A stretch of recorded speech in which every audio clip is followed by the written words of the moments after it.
Pues vamos a estudiar esa parábola de los dos deudores. Se encuentra en Mateo 18. Si me pueden acompañar, Mateo 18. Se encuentra del versículo 23 al 35. Vamos a leerla.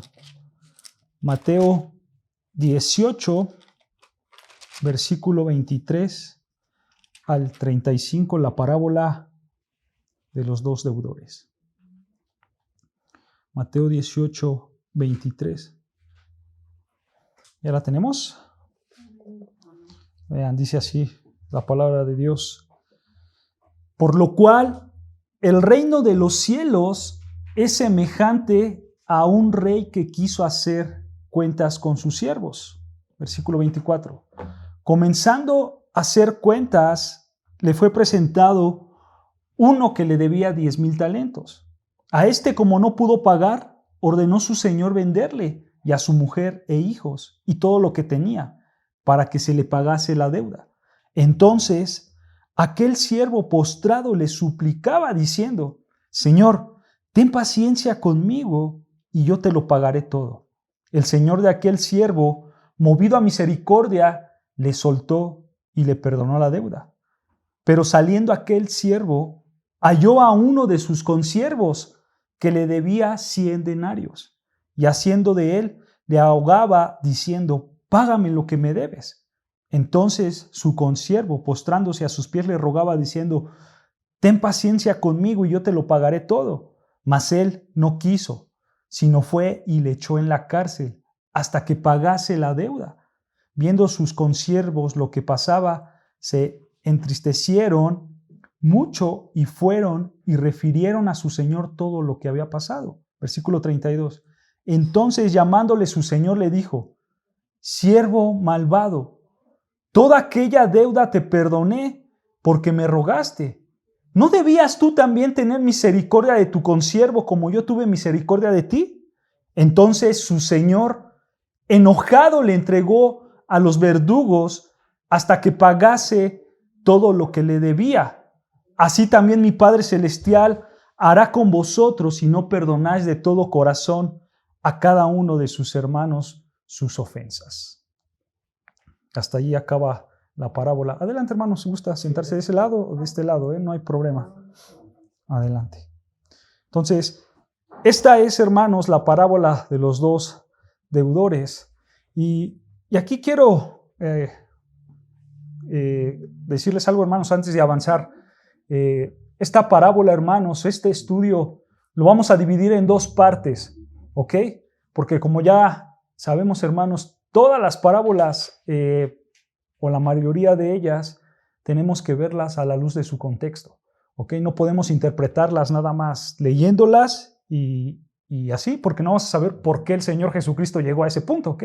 Entonces, esta parábola la vamos a dividir en dos estudios, el primero el día de hoy, la próxima semana la vamos a continuar, hermanos, porque el contexto de esta parábola es muy importante para llegar a este punto, ¿ok?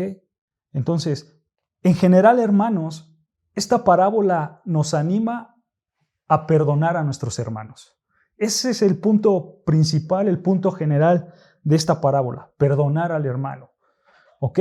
Pero el contexto, hermanos, es un contexto muy conocido por muchos cristianos. Mateo 18, ¿no? ¿Qué habla Mateo 18? ¿Recuerdan? No, Mateo 18 habla acerca de las instrucciones para la disciplina de la iglesia.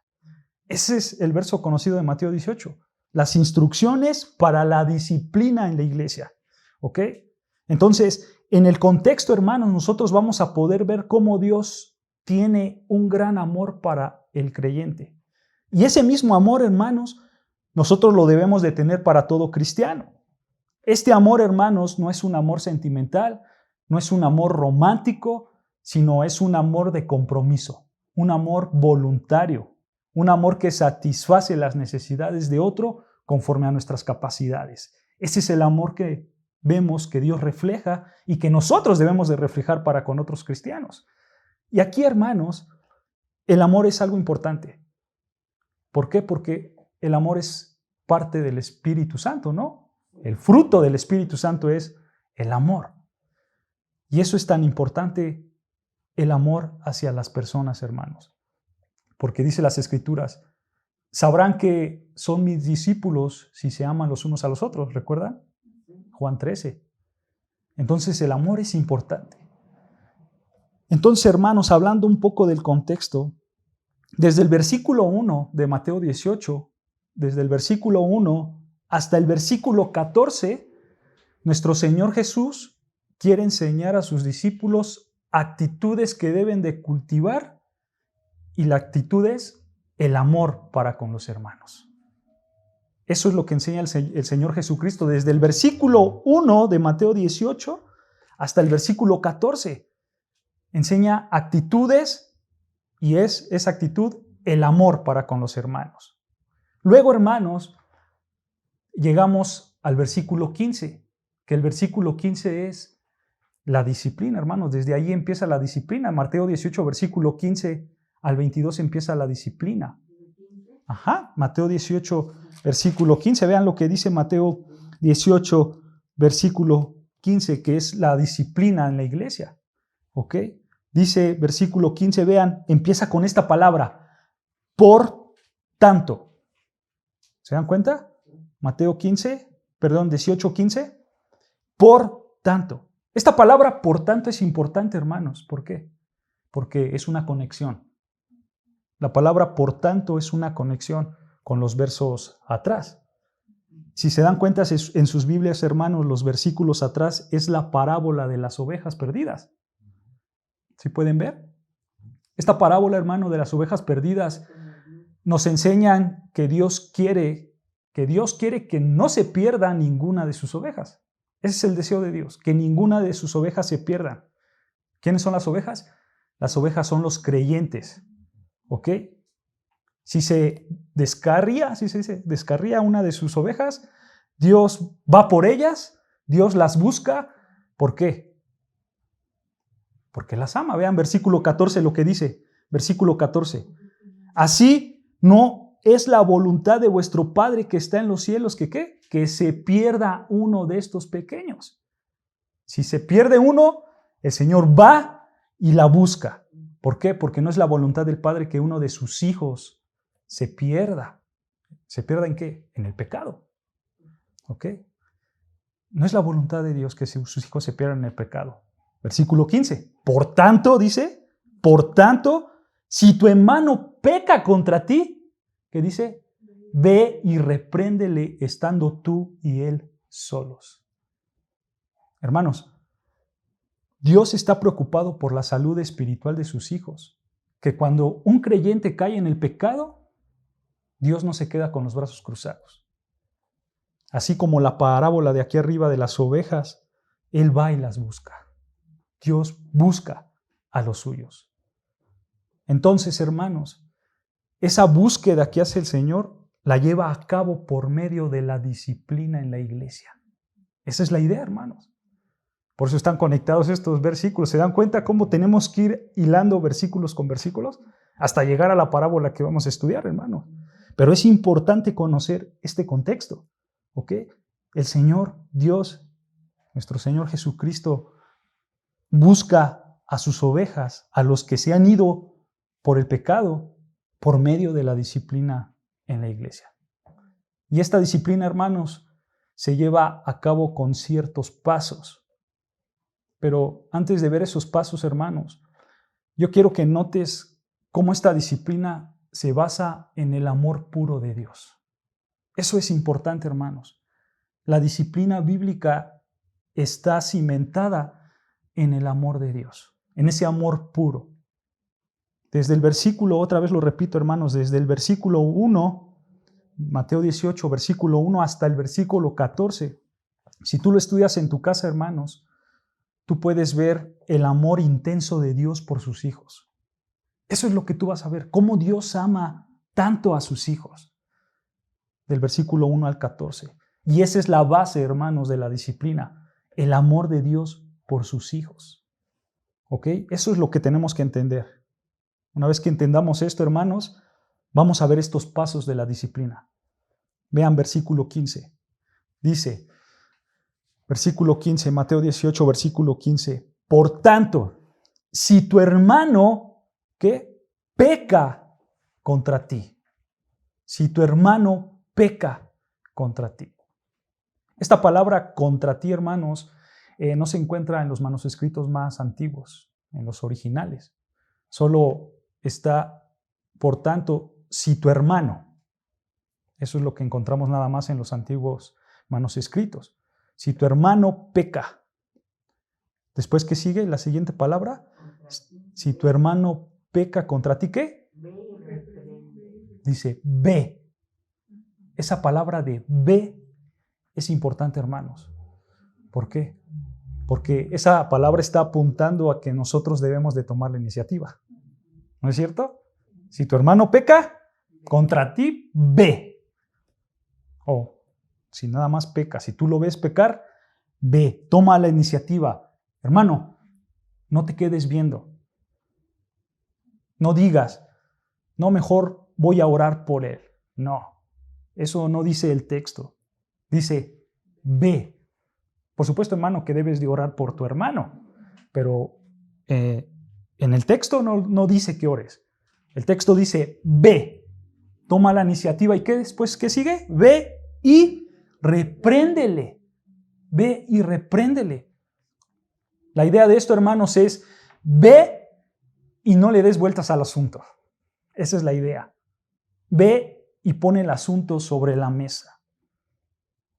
Si tú ves a tu hermano pecar, no le des la vuelta. Ve con él. Háblale. ¿Y cómo lo debo de hacer? ¿Cómo debo de ir y reprenderle? El siguiente paso dice ahí, seguimos leyendo, estando tú y él solos. Ahora, hermanos, esto es súper importante, ¿eh? ¿Por qué? Porque así se va a evitar el chisme. Hermanos, nosotros no tenemos que estar por ahí diciendo lo que hace el hermano. Por supuesto, hermanos, si tú no sabes cómo manejar esta situación, si este pecado arrebasa quizás tu conocimiento o X cosa, pues debes de buscar consejo, ¿no es cierto? Pero es entendible, porque la situación te está rebasando. Pero no es por ahí, hermanos. La idea principal no es por ahí. No es por ahí que vayas tú diciendo, ayúdame, hermano, a orar por el otro hermano porque sigue pecando. No lo hagas, hermano. Dañas más a la iglesia. O quizá, si nos ponemos a analizar, probablemente, quizá, tu pecado de alguna manera pone el pretexto de la oración, entre comillas, para andar en el chisme, ¿no? Para contar sobre la vida de los hermanos. Recuerda el contexto, hermanos, eso es importante. ¿Cuál es el contexto? El amor. Ese es el contexto. El amor. Entonces, si el contexto es el amor, tú debes de proteger a tu hermano, ¿no es cierto? Ese hermano que está en pecado, de una manera bíblica. Y también, en amor, debes de proteger a la iglesia de rumores y de chismes. Por eso es importante que si tú vas y reprendes a un hermano, hazlo que tú y él solos, dice el texto, solos, sin nadie más en primer lugar. Sigue diciendo el versículo, si te oyere, has ganado a tu hermano. Esa es la meta, hermano. Más adelante vamos a abordar este punto, pero esa es la meta principal, ganar al hermano. Entonces, si tu hermano no te oye, ¿qué haces? Pasas al siguiente punto. Si tu hermano no te oye, si tú le dices, hermano, yo vi que pecaste en esto y tu hermano no te quiere escuchar, pasas al siguiente punto. Versículo 16, escuchen. Versículo 16. Mas si no te oyere, toma aún contigo ¿a qué? A uno o dos, para que en boca de 2 o 3 testigos conste toda palabra. Dice el texto, si no te oye el hermano, toma testigos para llamarlo al arrepentimiento. Esa es la idea. ¿Ok? Este ejemplo, hermanos, está basado en Deuteronomios. Acompáñame al libro de Deuteronomios para que veas, sin perder este texto, hermanos, porque aquí es donde nos vamos a estacionar un rato. Deuteronomios, capítulo 19, versículo 15. Deuteronomio.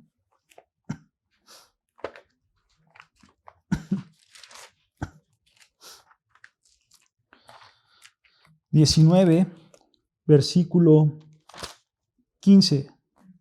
Vean, escuchen lo que dice Deuteronomio 19:15. No se tomará en cuenta a un solo testigo contra ninguno en cualquier delito ni en cualquier pecado. En relación con cualquier ofensa cometida, solo por el testimonio de 2 o 3 testigos se mantendrá la acusación. ¿Se dan cuenta, hermanos? ¿Esto para qué era, hermanos? Bueno, esto lo ocupaban para, obviamente, evitar malas acusaciones, para evitar acusaciones falsas en contra de una persona. Entonces, la función, hermanos, de los testigos es dar testimonio de lo que realmente está pasando, de lo que realmente estás confrontando, de que ese hombre no se arrepintió de lo que hizo. Y también los testigos sirven, hermanos, para certificar que realmente se está exhibiendo el pecado dentro de la iglesia. ¿Ok? Para eso son los testigos. Otra función de los testigos, hermanos, es, de alguna manera, es meter presión para que el hermano se arrepienta. Esa también es una función de los testigos. De alguna manera, meter como presión para que este hermano pueda dejar su pecado. Si no hizo caso a uno, quizás a 2 o a 3 le haga caso. ¿El punto cuál es, hermanos? El punto es que el hermano llegue al arrepentimiento. ¿Ok? Esa es la idea principal. Que llegue al arrepentimiento. Algo importante, hermanos, que tenemos que señalar aquí es que si el hermano se arrepiente aquí, ya no hay más que seguir. Se acabó el proceso. De la misma manera con el primer paso. Si el hermano se arrepiente en el primer paso, hasta ahí quedó todo. Ya no tienes que ir con los testigos. ¿Ok? Eso es importante aclararlo. Si el hermano decide en su corazón arrepentirse, hasta ahí acaba el proceso. ¿Ok? Versículo 17, vean, seguimos leyendo ahí en Mateo 18. Si no se arrepiente, vean lo que pasa. Versículo 17. Mateo 18, versículo 17. Si este hermano no se arrepiente, dice, si no los oyere a ellos, ¿qué dice? Dilo a la iglesia. Este es un paso de aplicación, hermanos. ¿Por qué de aplicación? Porque tú, hermano, tienes que buscar ser amoroso con el hermano que está pecando. Y hermano, aquí hay algo importante. Y aunque no lo dice el texto, hermanos, como tal, creo que es bueno que los pastores de las iglesias se cercioren que hay argumentos suficientes para decirle a la iglesia. Aquí, hermanos, si nos ponemos a pensar un poco, realmente sería un desastre si un hermano llega a la iglesia, sabe que un hermano pecó, pasó estos 2 pasos, primero habló con él, después habló con 2 testigos, el hermano no se arrepintió, y yo creo que sería un desastre si él pasa enfrente y empieza a decir, bueno, tal hermano pecó, lo confronté, no quiso escuchar, después tomé a otros hermanos, a tal y tal, no escuchó, y como dice Mateo, lo expongo a la iglesia. Yo creo, hermanos, que sería algo desastroso si alguien hace eso, ¿no? Otra vez, hermanos, tenemos que cuidar a la iglesia. Y por eso creo que por amor también al hermano que ha pecado y a la iglesia, las cosas se deben de llevar con mucho cuidado, con mucha cautela. Porque aquí, hermanos, estamos hablando de pecados graves, ¿ok? Estamos hablando de pecados que ameriten confrontación. Pecados que sean serios, hermanos. Entonces, si nosotros buscamos ser amorosos, porque ese es el punto principal, hermanos, de todo esto, de todo Mateo 18, ser amorosos con la congregación, ser amorosos con los hermanos que están en el pecado. Entonces, yo creo, hermanos, que el pastor debe de involucrarse para que vea que los pasos se están llevando correctamente y claramente, ¿ok?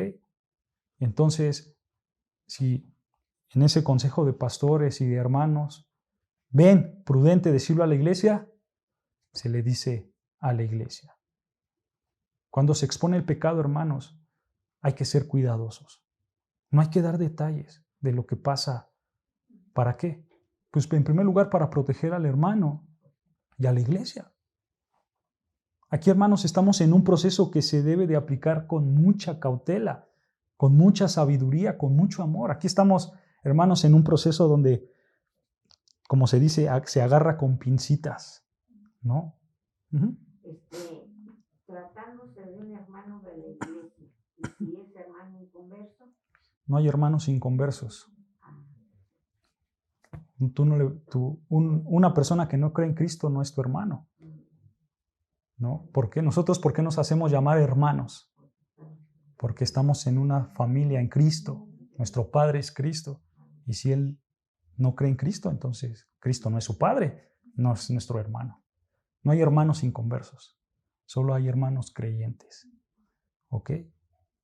Entonces, si un hermano peca, pasamos con estos pasos. Un hermano en Cristo, alguien que está congregándose en la iglesia, alguien que viene a la iglesia, alguien que vemos que su vida lleva frutos. ¿Ok? A ese hermano hay que, si lo vemos pecar, obviamente, hermano, estamos hablando que no somos perfectos. Podemos pecar, todos podemos pecar. Todos vamos a caer en un pecado. Y aquí estamos hablando de pecados grandes, grandes. Recuerda siempre esto. ¿Cuál es la meta? La meta es que el hermano que pecó llegue al arrepentimiento en amor. Esa es la meta que nosotros tenemos que tener claros. El hermano que peca tiene que llegar al arrepentimiento en amor. Y hay una verdad, hermanos, importante que también tenemos que saber. A los ancianos o a los pastores de la iglesia también aplican estos pasos. ¿Ok? No solamente es para los hermanos que no tienen un ministerio pastoral. No, es para todos. Tanto para ovejas como para pastores. ¿Ok? Y vean lo que dice 1 Timoteo para que vean que realmente esto se aplica a ellos también. 1 Timoteo, capítulo 5, versículo 19 al 20.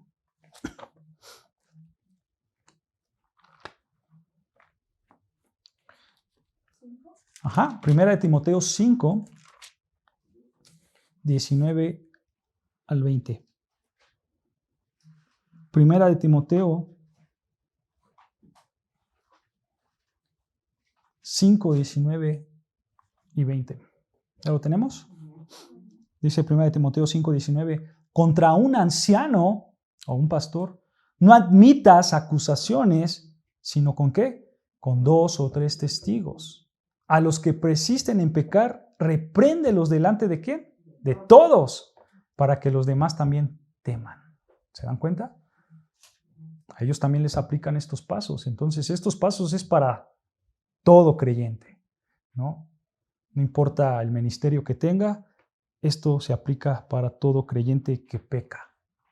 ¿Ok? Ahí está, hermanos. Entonces, ni los pastores están excesos en este proceso de disciplina. Entonces, si tu hermano peca, lo tienes que, ¿qué? Que confrontar. Tienes que confrontarlo, pero con amor. Por amor a él. Y tu hermano, ¿quieres que realmente regrese ese hermano al camino del Señor? Tú debes de tener esa meta. Lo voy a confrontar para que él regrese al camino del Señor, para que él sea obediente al Señor. Lo confrontas en privado, si no se arrepiente, con 2 o 3 testigos, y si sigue pecando, el siguiente paso es decirlo a la iglesia. Y si no escucha, vean lo que dice Mateo 18, 17, si este hombre no escucha, aun cuando se le exhibió en la iglesia, si no escucha, al final del versículo 17 de Mateo 18, al final dice que tenle por gentil y publicano. Si este hombre no escucha ni a la iglesia, tenle por gentil y publicano.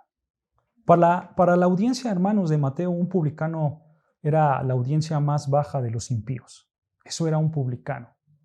Entonces el Señor nos está diciendo, si no quiere arrepentirse este hombre, trátalo como un incrédulo, como un no creyente. Sácalo de la iglesia. ¿Por qué? Porque puede contaminar a los demás. Ese dicho muy famoso de que una manzana podrida puede contaminar a las demás es muy cierto. Y aquí se aplica. Si ese hombre no quiere escuchar, si ese hombre quiere seguir en su pecado, pues que siga él en su pecado y sácalo de la iglesia para que no contamine a los demás. La pregunta, hermanos, que muchos nos hacemos es, ¿cuánto tiempo debe de pasar entre paso y paso? ¿Cuánto tiempo tiene que pasar entre el paso 1, paso 2, paso 3 y paso 4 de echarlo a la iglesia? La Biblia no lo dice, no dice la respuesta. Esto, hermanos, la Biblia lo está dejando a consideración. Obviamente hay factores que determinan la rapidez o la lentitud, ¿no? Dependiendo del pecado, ¿estás de acuerdo? Y esto pasa, hermanos, con pecados grandes. Por ejemplo, esto pasó, hermanos, en Corintio. Vean lo que dice 1 Corintios. Pablo ocupó estos pasos en la iglesia de Corintio y fue algo muy fuerte, hermanos, lo que pasó ahí. Vean lo que dice 1 Corintios capítulo 5, versículo 1 al 5.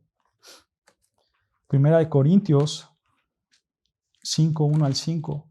Entonces, hermanos, estos pasos es a discreción de cada quien. Dependiendo el pecado es como se va a ir llevando los pasos, ¿ok? Pero vean, yo quiero que vean este ejemplo de 1 Corintios 5, versículo 1, ¿ya lo tenemos? Pongan atención porque es importante, vean. Dice, de cierto se oye que hay entre vosotros, ¿qué? Fornicación. Y tal fornicación, cual ni aún se nombra entre los gentiles. Detengamos ahí tantito, hermanos. ¿Esto qué quiere decir? Esto quiere decir que ese pecado de fornicación, ni el mundo acepta este pecado.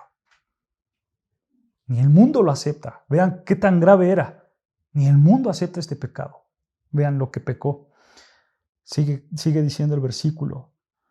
Ni aún se nombra entre los gentiles, tanto que alguno tiene ¿qué? La mujer de su padre. Ese es el pecado, hermanos. Aquí, ¿cuál es el pecado? Aquí hay incesto. Hay incesto. La mujer de su padre. En un caso muy extremo no lo dice, pero podría ser su mamá, la mujer de su padre. Es un pecado grave. ¿Estamos de acuerdo? Vean versículo 2. Y vosotros estáis envanecidos. ¿No deberías más bien haberlos lamentado para que fuese quitado? Y vean, aquí está el último paso, para que fuese quitado. Dice, de en medio de vosotros el que cometió tal acción. Ciertamente yo, versículo 3, ciertamente yo, como ausente en cuerpo, pero presente en espíritu, ya como presente he juzgado al que tal cosa ha hecho, en el nombre de nuestro Señor Jesucristo, reunidos vosotros y mi espíritu con el poder de nuestro Señor Jesucristo. Vean, aquí viene lo fuerte. El tal sea entregado ¿a quién? A Satanás, para destrucción de la carne, a fin de que el espíritu sea salvo en el día del Señor.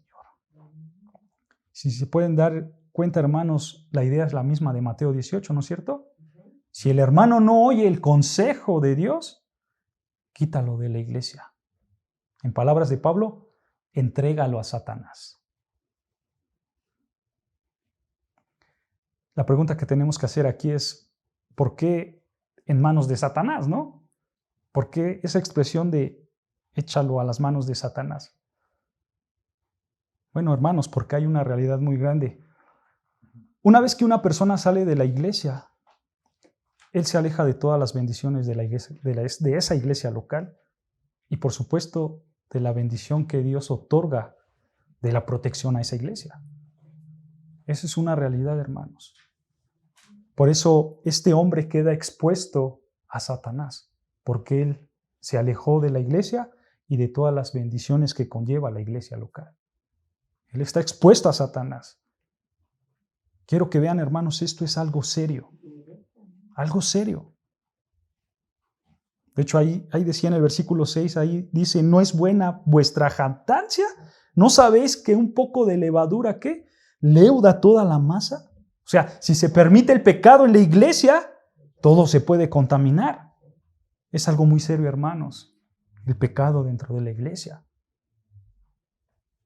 La pregunta que tenemos que hacer aquí, hermanos, es, ¿cuándo se tiene que confrontar? ¿Cuándo tú tienes que confrontar al hermano? Tú lo tienes que confrontar cuando se deshonra a la iglesia. Por ejemplo, hay una persona que todo mundo sabe que es un adúltero. Hay una persona que todo mundo sabe que es un ladrón y va a la iglesia. Y la gente lo sabe. Y sabe también que ese hombre va a la iglesia. Entonces, ¿ahí qué haces? Vas y reprendes. ¿Por qué? Porque hay que cuidar la reputación y el testimonio de la iglesia, ¿no es cierto, hermanos? Ahí es cuando tú vas y reprendes al hermano. También, ¿cuándo tengo que reprender al hermano? También, hermanos, se tiene que confrontar cuando el pecado es cometido contra otra persona. Pero aquí quiero aclarar algo, hermanos. Aquí tenemos que ser sabios, ¿ok? Si pasa algo entre hermanos y no es tan serio, el amor puede pasar por alto ese pecado, ¿no es cierto? Dice Pedro. El amor pasa por alto pecados. Pero estamos hablando de un pecado que no es serio. Es que el hermano no me saludó. El hermano fue indiferente conmigo. Hermano, en amor pásalo. No es necesario que hagas una tormenta muy grande porque el hermano no te saludó. ¿Estamos de acuerdo? Es que vi al hermano engañando a su mujer. A eso no lo puedes pasar por alto. ¿Estamos de acuerdo? O sea, sí entendemos la diferencia de un pecado a otro. O sea, aquí hay que ser muy sabios, hermanos. Tenemos que tener mucha sabiduría de Dios para poder confrontar a un hermano. ¿Ok? También, hermanos, podemos confrontarlo cuando una persona cae en ese hábito pecaminoso. Es que miente y miente y miente. Tú te das cuenta que mintió. Lo pasas a lo mejor por alto. 2 veces, 3 veces. Híjole, hermano, ya te acercas, hermano, cuido que eres muy mentiroso. ¿No? Entonces, cuando uno peca y su hábito es ese pecado, entonces ahí se confronta. También hay hermanos que tienen ese hábito pecaminoso y a lo mejor son pecados que no son tan serios. Vuelvo a poner el mismo ejemplo. A lo mejor el hermano no te saludó un domingo, otro domingo no te saludó y pasa otro domingo y no te saludó. Bueno, a lo mejor lo puedes pasar por alto, ¿no? No es necesario ahí ir y hacer algo grande. Nuevamente, hermanos, tenemos que tener sabiduría. Tenemos que tener sabiduría. Quizás el hermano se enojó conmigo por X razón. Y ese hermano quizás está luchando con ese pecado. Bueno, tú pásalo por alto. A lo mejor tú lo agarraste en un mal día. ¿No? Pero si vemos que el hermano cae en un pecado grave, bueno, ahí vamos. Si su mentira es un hábito, entonces ahí se confronta, se confronta. Otra vez, hermanos, y quiero que quede claro esto, hay que ser sabios, hermanos. Hay que saber también actuar con amor, hermanos, cuando vayamos a reprender a alguien. Hay que ser cuidadosos. ¿Cuándo sí y cuándo no? Si no, imagínate, hermano. Si nosotros confrontáramos todo pecado, ¿qué pasaría? Sería un relajo. Seguro aquí todos nos confrontaríamos, empezando por los pastores y esta iglesia se deshace. Todos pecamos, hermanos, es una realidad. Todos pecamos. Entonces hay que tener sabiduría. Hay que pedir al Señor, Señor, dame sabiduría para saber cuándo sí tengo que reprender al hermano y cuándo no. ¿Ok? Y hay un principio importante, hermanos, que nos enseña el Señor Jesucristo aquí y lo repite cada vez que acaba un punto. Él dice, si te oyere, has ganado a tu hermano. Eso es importante. Estos pasos, hermanos, se tienen que realizar si él no te oye. ¿Ok? Si el hermano no te oye, entonces tú realizas estos pasos. Pero si te oyere, lo has ganado. Esa es la meta, ganar al hermano. Que haya un arrepentimiento del hermano. Y el principio, hermanos, que podemos ver aquí es que nosotros no debemos de andar contando el pecado de los hermanos. Es solamente tú y él. Nadie más. ¿Ok? Nadie se tiene que enterar. Si pasas al segundo paso, los que se enterarían, ¿quién serían? Los testigos. 2 o 3. Nadie más. ¿Ok? Eso es importante, hermanos. No queremos exponer al hermano, no queremos exponer su vida. Por supuesto que debemos de orar por él. Y lo correcto, hermanos, es eso. Orar por él, hablar con él a solas, pero en primer lugar, y que el Señor se encargue de su vida. Si el proceso tiene que seguir, va a seguir, pero tú siempre con la meta ¿de qué? De que el hermano se arrepienta. Tú siempre tienes que tener esa meta. Pero aquí hay un pero, hermanos. Porque dependiendo del tipo de pecado, hermanos, es que si tú le tienes que decir a la persona o no. Por ejemplo, un hermano mintió, ¿no? Y tú lo ves que miente y miente y miente. ¿Ustedes creen que es necesario decirle a otra persona que el hermano miente? No. Ahora, un pastor pecó de adulterio. Te acercas a él, lo confrontas y se arrepiente el pastor.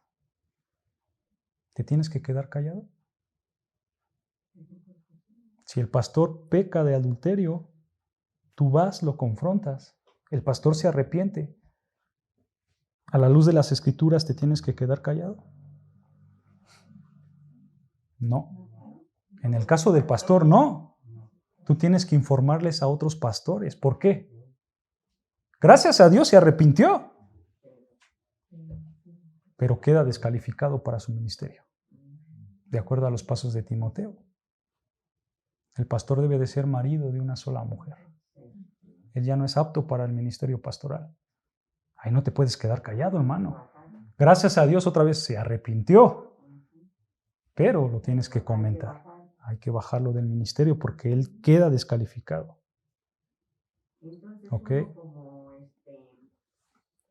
Congregante, si ve uno que no lo bajan, que no te sigue. Pues insistes a otro pastor y si al final los pastores se aferran a lo suyo, pues la idea es irte de la iglesia, porque esa iglesia no está aplicando la palabra de Dios. Tú buscas que tus pastores sean fieles a las Escrituras, ¿no?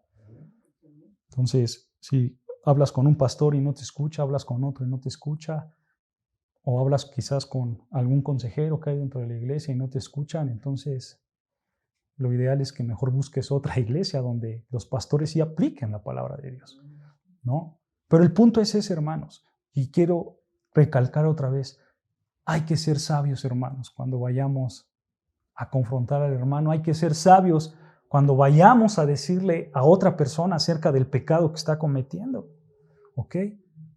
Entonces, si se arrepiente cualquier hermano, ahí queda el asunto. No decimos nada a nadie y ahí queda, con excepción del ejemplo que les puse del pastor, porque es otra cosa. Pero con algún hermano, si el hermano se arrepiente y si es apropiado quedarnos callados, nos quedamos callados y ahí se acaba el asunto. Ahora, alguien puede preguntar, bueno, hermano, yo sé y hemos estado estudiando que tengo que y puedo reprender al hermano, ¿no? Pero ¿yo con qué autoridad me acerco a él para confrontarlo? ¿Con qué autoridad o cuál es la base que yo tengo para decir y acercarme a él? Bueno, hermanos, aquí vamos a entrar a unos versos que se han malinterpretado muchísimo por no ver el contexto. Son los versículos 18 al 20. Estos versículos del 18 al 20, hermanos, nos enseñan la autoridad que Dios le da a la iglesia local para implementar este proceso. ¿Ok? Eso es lo que enseñan estos versículos, la autoridad que da Dios a la iglesia para implementar estos procesos de confrontar al hermano. Vean lo que dice versículo 18, Mateo 18, 18. De cierto os digo que todo lo que atéis en la tierra será atado en el cielo, y todo lo que desatéis en la tierra será desatado en el cielo. Este versículo, hermanos, no tiene nada que ver con el yo declaro. Eso tenemos que dejarlo claro. De acuerdo al contexto, esto no tiene nada que ver con lo yo declaro, yo declaro. De acuerdo al contexto, hermano, que acabamos de ver, lo que está diciendo este verso es que toda la iglesia que actúa conforme a la palabra de Dios tiene la autoridad de decirle a alguien, de acuerdo a las Escrituras, si es perdonado, si se ha arrepentido o no, en base a la palabra de Dios, claro. La idea, hermanos, es si una persona no quiere arrepentirse, entonces la iglesia le dice que está atada a su pecado. Porque así dice la palabra. Él no quiere arrepentirse, entonces él no quiere dejar su pecado. Él está atado a su pecado. Y por el otro lado también dice la palabra de Dios que si se arrepiente de sus pecados, la iglesia entonces reconoce que ha sido desatado de sus pecados, o sea, ha sido perdonado por Dios. ¿Se dan cuenta? Aquí dice, de cierto os digo que todo lo que atéis en la tierra será atado en el cielo, y todo lo que desatéis en la tierra será desatado en el cielo. Esa es la idea. Si el hermano peca y sigue con su pecado, él va a seguir atado a su pecado. Esa es la respuesta. Y Ajá. por ejemplo, si lo leyéramos así, diríamos, yo lo puedo que quede atado. Cualquier otra cosa. Puedo, atar y desatar. Atar y desatar. Sí, pero no. Aquí en el contexto estamos hablando otra vez de la reprensión del hermano. Entonces no podemos aplicar estos versículos a otra cosa. Estamos hablando acerca de la reprensión. Entonces, si el hermano no se arrepiente, queda atado a su pecado, tanto en el cielo como en la tierra. Si el hermano se arrepiente, queda desatado, tanto en el cielo como en la tierra, y él es perdonado. Esa es la idea de este versículo. Pero vean, continúa diciendo, y esto lo sigue reforzando. Versículo 19. Otra vez os digo que si dos de vosotros se pusieran de acuerdo en la tierra acerca de cualquier cosa que pidieren, les será hecho por mi Padre que está en los cielos. Porque donde están 2 o 3 congregados en mi nombre, allí estoy yo en medio de ellos. Otra vez, hermanos, ¿cuál es el contexto de estos dos versículos? La disciplina, el amor y la disciplina. Ese es el contexto de estos dos versículos, la disciplina, versículo 15 al 17. Estos 2 o 3 congregados no son los que van a una reunión de oración, porque muchos toman ese versículo diciendo que nosotros tenemos que orar porque donde están 2 o 3, ahí está Jesús. Hermanos, en ninguna parte de lo que leímos se habló de la oración, ¿o sí? No, estamos hablando de la disciplina. O sea, los que están reunidos con el propósito de disciplinar, esa es la idea de estos 2 o 3 o más. Ellos están reunidos con la idea de disciplinar. Entonces, hermanos, los versículos 15 al 20 nos enseñan cómo enfrentar el pecado de otros creyentes. Y ellos pasan por un proceso de disciplina avalado totalmente por Dios. Por eso el Señor dice, otra vez digo, que si 2 de vosotros se pusieren de acuerdo en la tierra acerca de cualquier cosa que pidieren, se les será hecho a mi Padre que está en los cielos. De acuerdo al contexto, ¿qué es lo que iban a pedir estos hombres? ¿O qué es lo que se hablaba? Si el hermano se arrepiente, es perdonado y se queda en la iglesia. Si no se arrepiente, es echado de la iglesia. Y eso lo avala el Señor. Porque donde están 2 o 3 congregados en mi nombre, allí estoy yo en medio de ellos. O sea, el Señor está diciendo, iglesia, la decisión que tú tomes, yo la voy a avalar. Sea que el hermano se arrepiente y se quede en la iglesia, o sea que el hermano no se arrepienta y lo saques de la iglesia por su pecado. yo lo voy a avalar. Esa es la idea de esos dos versículos, hermanos. ¿Se dan cuenta? Entonces, si no se arrepiente, solo se ata. Si se arrepiente, solo se desata. Se desata, sí, porque la idea de atar y desatar es que se ata su pecado y él sigue en su pecado, él sigue con esa vida de pecado. Y la idea de desatar es que él se libera de ese pecado y Dios lo perdona, porque él quiso dejar ese pecado. ¿Se dan cuenta? Entonces, podemos ver a la luz del contexto la aplicación de estos versículos, hermanos. Aquí no estamos hablando de la oración, no estamos hablando del yo declaro, sino estamos hablando de que Dios avala la decisión de la iglesia. Eso es lo que está avalando Dios, la decisión de la iglesia en referencia a la disciplina del hermano. ¿Ok? Y esto, hermanos, nos lleva a la pregunta de Pedro. Vean lo que dice versículo 21. Entonces se le acercó Pedro y le dijo: Señor, ¿cuántas veces perdonaré a mi hermano que peca contra mí? ¿Hasta 7? Jesús le dijo: no te digo hasta 7, sino aún hasta 70 veces 7. ¿No? Perdona a tu hermano. Si se arrepiente está bien, pero si vuelve a pecar y vuelve a pecar, disciplínalo. Pero si se arrepiente, perdónalo. ¿Ok? Ahora, hermanos, yo los voy a dejar, por cuestiones de tiempo, los voy a dejar con esta pregunta que hizo Pedro. La próxima semana vamos a ver lo que quiere decir esto de 70 veces 7, porque esto, hermanos, recuerden, esto es la introducción para ir a la parábola de los dos deudores. ¿Ok? Pero teníamos que entender esto primero, hermanos, que es importante entender que hay amor, Dios ama a los suyos, versículo 1 al 14, y Dios refleja ese amor por medio de ¿qué? De la disciplina, versículo 15 al 20. ¿Ok?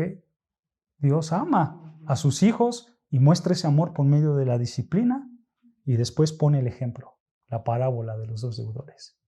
Por eso es importante ver el contexto.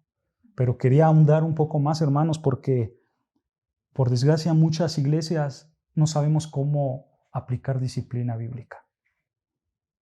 Y es importante estos puntos. Entonces, si Dios quiere, vamos a continuar la siguiente semana con esto, versículo 21, hasta acabar la parábola que vamos a estudiar. ¿Ok? Pues hasta aquí acabamos, hermanos.